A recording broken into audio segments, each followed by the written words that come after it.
The first time I wanted to quit didn't come after a big failure. There was no dramatic moment, no collapse, no clear reason.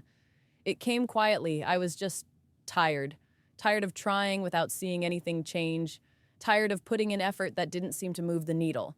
Tired of waking up and doing the same thing again with the same doubts sitting in the background. That's the kind of quitting no one talks about, not the loud kind, the silent kind, the kind that shows up when nothing is wrong, but nothing is right either. I remember sitting with that thought for the first time. What if I stop? It didn't feel rebellious, it felt relieving, and that scared me because when quitting feels like relief, it means you're exhausted in a way rest doesn't fix. It means you're not just tired physically, you're tired of hoping. I wasn't angry, I wasn't dramatic, I was done, quietly. I started questioning things I had never questioned before, not the work itself, but the reason behind it. Why am I still doing this? Who am I trying to prove something to? Does staying even make sense anymore? Those questions sound responsible. They sound mature. They sound like self-awareness. But sometimes they're just doubt wearing a clean shirt. I didn't tell anyone I wanted to quit. Saying it out loud would make it real, and I wasn't sure I wanted that yet. There was also shame, because quitting felt like admitting something about myself, that maybe I wasn't strong enough, patient enough, or built for this, and I didn't want that label. So I carried the thought alone. I still showed up, I still did the work, but something had shifted. The excitement was gone, the belief was thinner, the effort felt heavier. I wasn't chasing progress anymore, I was negotiating with myself. Just get through today, just don't make a decision yet. Just try one more time, that's how quitting starts, not with a decision, but with delay. I noticed how easy it was to imagine a life where I stopped, how calm that picture felt, no pressure, no expectations, no constant measuring of progress, just quiet. And the idea of quiet was tempting, because staying felt noisy, full of doubt, full of unfinished effort, full of questions without answers. I started wondering if quitting meant peace. That's a dangerous thought, because peace shouldn't come from giving up on something that still matters to you. But at the time, I couldn't tell the difference. I didn't hate what I was doing. I just hated how long it was taking. And that's an important distinction. Most people don't quit because they don't care anymore. They quit because caring hurts too much when nothing changes. I didn't quit that first time, not because I was strong, but because I couldn't decide. I wasn't ready to leave. I wasn't ready to stay either, so I did nothing. And doing nothing felt safer than choosing. That's how I learned something important early on. Quitting doesn't always feel like failure. Sometimes it feels like relief, and that's why it's dangerous. Because when you're exhausted, relief looks like wisdom. It looks like clarity. It looks like growth. But sometimes it's just pain asking for an exit. I didn't know that yet. All I knew was that the thought of quitting had entered my mind, and it didn't feel wrong, it felt easy. And that's when I realized this journey wouldn't just be about effort or talent, it would be about staying when leaving made emotional sense. That was the first time I wanted to quit, not the last. But it was the moment I understood that quitting wouldn't always arrive as a crisis. Sometimes it arrives quietly and asks politely. After that first time, quitting didn't disappear. It settled in my head. I didn't quit once, I quit many times. Just not out loud, not officially, I quit mentally. There were days when, in my mind, I had already walked away. I imagined what life would look like if I stopped trying. I pictured myself doing something simpler, quieter, safer. No expectations, no pressure to improve, no constant reminder that I wasn't where I wanted to be. Those thoughts felt comforting, and that's what made them dangerous. Because while my body kept showing up, my mind was already leaving. I was doing the work, but my heart wasn't in it the same way. I was present physically, absent emotionally. I'd tell myself, this is probably my last try. Then I'd say, just one more week. Then, one more attempt and that's it. And somehow, I kept going. Not with hope, not with excitement, with habit. That's the strange part people don't understand. You don't always quit in one clean moment. Sometimes you slowly detach. You prepare yourself emotionally before you ever make the decision. I was rehearsing quitting, mentally writing my exit story, practicing explanations I'd never have to give, telling myself how reasonable it would sound if I stopped. I gave it enough time. I learned a lot.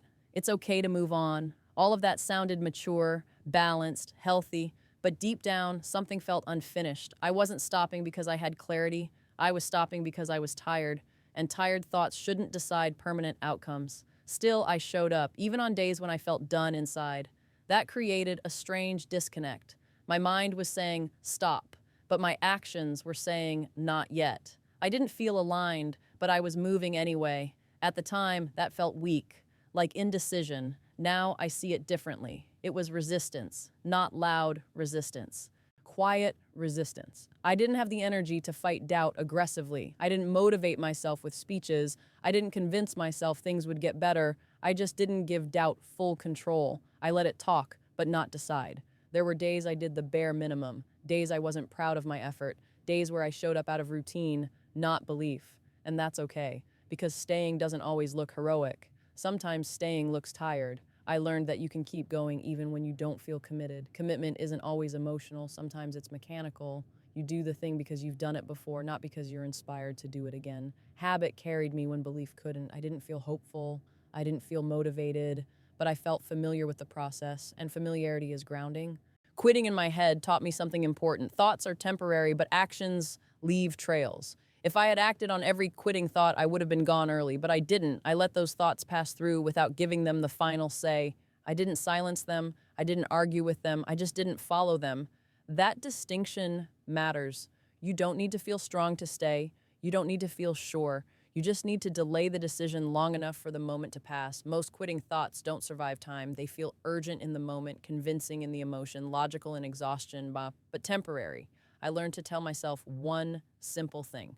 Not today, not never, not forever, just not today. And that was enough.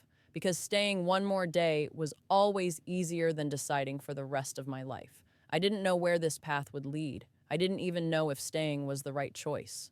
But I knew quitting permanently on a tired day felt dangerous. So I stayed, mentally exhausted, emotionally checked out, but physically present. And that presence mattered more than I realized at the time. Because even when my mind quit, my feet didn't move. What's strange is that even after quitting in my head so many times, I never fully left. I came close, really close. But something always stopped me. And it wasn't motivation, it wasn't belief, it wasn't hope, it was fear. But not the kind you expect. I wasn't afraid of failing anymore. I had failed enough times for that fear to lose its power. What scared me more was something quieter. Regret, not dramatic regret. Not the kind that shows up immediately. The slow kind. The kind that creeps in years later when you realize you stopped too early. I could imagine failure. I could imagine more struggle. But I couldn't imagine explaining to myself why I quit without knowing what would have happened if I stayed a little longer. Quitting felt permanent. Staying felt painful but reversible. That difference mattered. If I stayed one more day and it didn't work, I could still leave tomorrow. But if I left today, I knew I might never come back. And that finality felt heavy.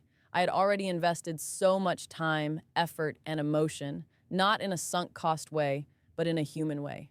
I had given pieces of myself to this journey. Walking away would mean accepting that those pieces were done growing, and I wasn't ready to freeze them in time. I also realized that quitting didn't actually remove discomfort. It just changed its shape. If I quit, I wouldn't be free. I'd just be uncomfortable in a different way. I'd trade daily effort for daily what-ifs. I'd trade exhaustion for doubt, and doubt lasts longer, staying hurt in the present, quitting hurt in the future. I chose the pain I could handle. Another thing kept me from quitting, something less noble but very real, familiarity. I knew this struggle. I understood its rhythm. I knew what a bad day looked like and how to survive it. Starting something new would mean becoming a beginner again, facing fresh doubt, fresh mistakes, fresh uncertainty. Leaving didn't mean peace, it meant reset, and resets are expensive emotionally. So I stayed, not because I felt strong, not because I felt inspired, but because leaving didn't feel like relief anymore. It felt like avoidance. That was an important shift. I stopped romanticizing quitting. I stopped seeing it as clarity. I started seeing it as an emotional reaction, not a solution. And once I saw it that way, its grip weakened. I also realized something uncomfortable. I didn't need to feel motivated to stay. Staying was a decision, not a feeling. Feelings change daily. Decisions hold shape. I didn't decide to stay forever. I decided to stay for now. That distinction saved me. Because deciding forever is overwhelming. It invites pressure. It demands certainty. Deciding for now just requires honesty. And honestly, I wasn't done yet. I didn't know if this path would lead somewhere meaningful. I didn't know if success would ever show up, but I knew I wasn't finished learning. And as long as I was still learning, leaving felt premature. So quitting never fully happened, not because I was brave, but because I kept postponing the decision until I wasn't exhausted anymore. Most quitting decisions are made when you're tired, emotional, or overwhelmed. They feel logical in the moment, but they're biased by fatigue. I learned to respect that. I learned not to let my worst days decide my future. That didn't make things easy. It made them survivable. Staying stopped being about believing things would work out. It became about giving myself enough time to find out, and that's a very different mindset. I wasn't holding on to hope anymore. I was holding on to curiosity about what would happen if I didn't leave. And sometimes curiosity is stronger than motivation. That's why quitting never fully happened. Not because I was certain, but because I wasn't ready to close the door on myself. There was a phase where I didn't stay because I believed things would get better. I stayed even when I stopped believing that. Hope was gone, not dramatically. It just faded, quietly, like excitement does when it's been disappointed too many times. I wasn't optimistic anymore. I wasn't visualizing success. I wasn't telling myself encouraging stories. I was just there, showing up without expectation. And that's a strange place to be because most people think hope is what keeps you going. They think you need belief, positivity, motivation. Sometimes you don't. Sometimes hope leaving is what makes staying possible. Because when you stop expecting things to improve quickly, you stop getting emotionally crushed when they don't. You stop measuring every day against an imaginary future. You stop asking, is this worth it? Over and over again. You just do what's in front of you. I didn't feel inspired during that phase. I didn't feel driven. I felt neutral. And neutrality is underrated. I wasn't disappointed anymore. I wasn't excited either. I was steady. Discipline took over where hope used to live. Not aggressive discipline, not military style, just simple routines, familiar actions, repetition without emotional attachment, wake up, do the work, move on. Days started blending together. Nothing stood out. Nothing felt like a breakthrough, but nothing felt unbearable either. That's how endurance forms, when effort stops being dramatic. I noticed that doubt lost some of its power during this phase, not because it disappeared, but because I stopped reacting to it. Doubt could talk all it wanted. I wasn't listening the same way. I didn't need to convince myself anymore. I had already decided to stay. And once that decision was made, doubt became background noise. I also stopped looking for signs. I wasn't waiting for validation. I wasn't checking constantly to see if progress had started. I just trusted the routine. That trust wasn't emotional. It was mechanical. I trusted that showing up again wouldn't kill me. I trusted that doing the work wouldn't make things worse. That was enough. Something subtle started changing during that phase. Not externally, internally. I became less reactive, less sensitive to outcomes, less shaken by slow days. I didn't spiral when things didn't work.